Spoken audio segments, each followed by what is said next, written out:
So pulse, and pulse, thou rhythmic-hearted noon that liest, large-limbed, curved along the hills, in languid palpitation, half a swoon with ardors and sun loves and subtle thrills. Throb, beautiful, while the fervent hours exhale as kisses faint blown from thy finger tips up to the sun, that turn him passion pale and then as red as any virgin's lips. O tender darkness, when June day hath ceased, faint odor from the day flowers crushing born, dim, visible sigh out of the mournful east that cannot see her lord again till morn, and many leaves, broad palm towards the sky to catch the sacred raining of starlight, and pallid petals, fain, all fain to die, soul stung by too keen passion of the night, and short-breathed winds, under yon gracious moon doing mild errands for mild violets, or carrying sighs from the red lips of June what aimless way the odor current sets, and stars, ringed glittering in whirls and bells, or bent along the sky in looped star sprays, or vine wound, with bright grapes in panicles, or bramble tangled in a sweetest maze, or lying like young lilies in a lake about the great white lotus of the moon, or blown and drifted, as if winds should shake star blossoms down from silver stems too soon, or budding thick about full open stars, or clambering shyly up cloud lattices, or trampled pale in the red path of Mars, or trim set in quaint gardeners' fantasies, and long June night sounds crooned among the leaves, and whispered confidence of dark and green, and murmurs in old moss about old eaves, and tinklings floating over water sheen. Then he that wrote laid down his pen and sighed, and straightway came old scorn and bitterness, like Hunnish kings out of the barbarous land, and camped upon the transient Italy that he had dreamed to blossom in his soul. I'll date this dream, he said, so, given, these, on this, the coldest night in all the year, from this, the meanest garret in the world, in this, the greatest city in the land, to you, the richest folk this side of death, by one, the hungriest poet under heaven, writ while his candle sputtered in the gust, and while his last ember died of cold, and while the mortal eye, the air made free of all his bones and bit and shrunk his heart, and while soft luxury made show to strike her gloved hands together and to smile what time her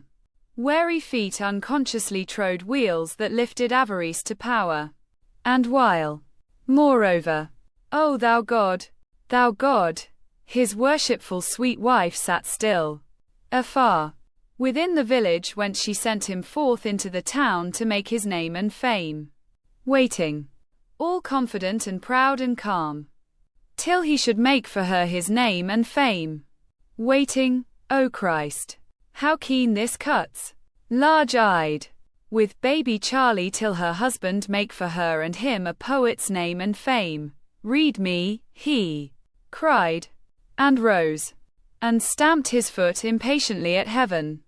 Read me this, putting the inquiry full in the face of God. Why can we poets dream us beauty, so, but cannot dream us bread? Why, now, can I create this fervid, throbbing June out of the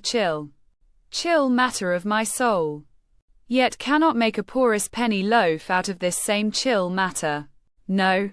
not one for Mary, though she starved upon my breast. And then he fell upon his couch, and sobbed, and, late, just when his heart leaned o'er the very edge of breaking, fain to fall, God sent him sleep. There came his room fellow, stout Dick, the painter, saw the written dream, read, scratched his curly pate, smiled, winked, fell on the poem in big-hearted comic rage, quick folded, thrust in envelope, addressed to him, the critic God, that sitteth grim and giant grisly on the stone causeway that leadeth to his magazine and fame. Him, by due mail, The little dream of June encountered growling, and at unawares stole in upon his poem-battered soul, so that he smiled, then shook his head upon tea, then growled, then smiled again, till at the last, as one that deadly sinned against his will,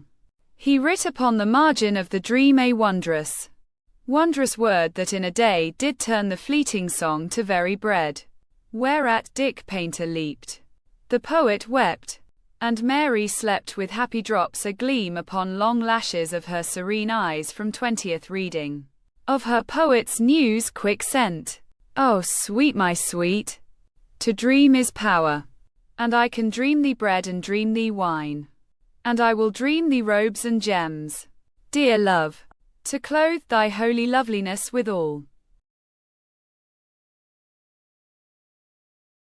And I will dream thee here to live by me. Thee and my little man thou holdest at breast.